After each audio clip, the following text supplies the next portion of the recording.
Guys, welcome back after that short advert break. Let us quickly recap today's lesson. As I've indicated that in today's lesson, the focus was on packaging, right? We looked at some questions regarding packaging. Then I've indicated that packaging is the process, right, of packing items into a limited space, like a cupboard, suitcase, box, etc. Right? Then important also is that a 2D model is a diagram with length and width only. Okay? But when we look at 3D models, we are saying that it is a dimensional construction of real-life objects, showing length, width, as well as height. Okay? Then guys, what else is important? The most appropriate way of doing packaging, right? We are saying that packaging arrangement that uses the minimum amount of space, so minimum amount of space, to package the maximum number of items. So that's the most appropriate way of doing packaging. Then in terms of the most cost-effective way of packaging, here we are saying that it's packaging arrangement that uses the minimum amount of material, right, to package the maximum number of items. So minimum amount of material to package the maximum number of items. That is the most cost-effective way of packaging. Guys, now let's look at some other important aspects that I would like you to keep in mind.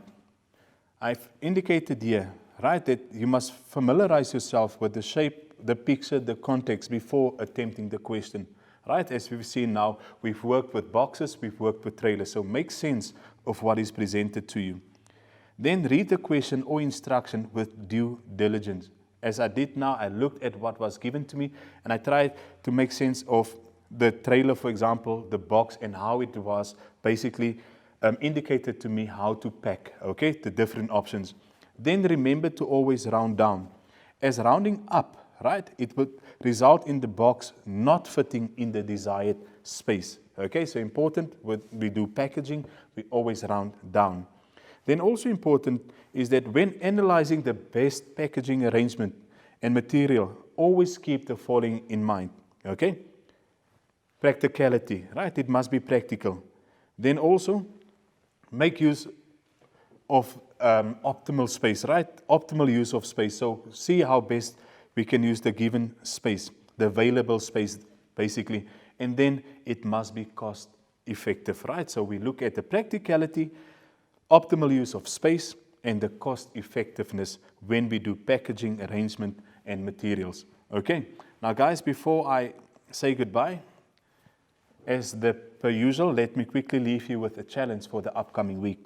So the challenge for this week, yes, I'm saying that a certified gas dealer sells 9 kilogram gas bottles.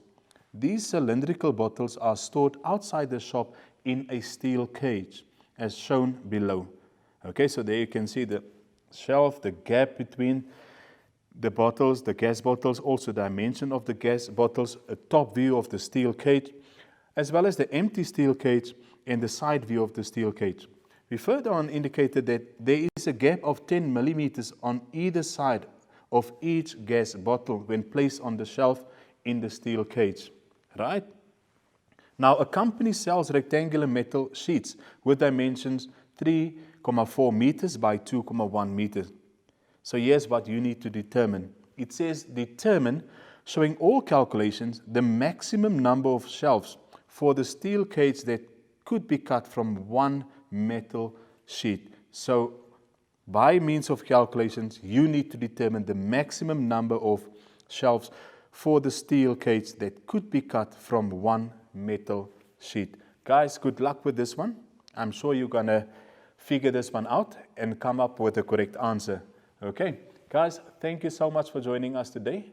I certainly hope to see you next time. Remember to stay safe, to work every day. Goodbye.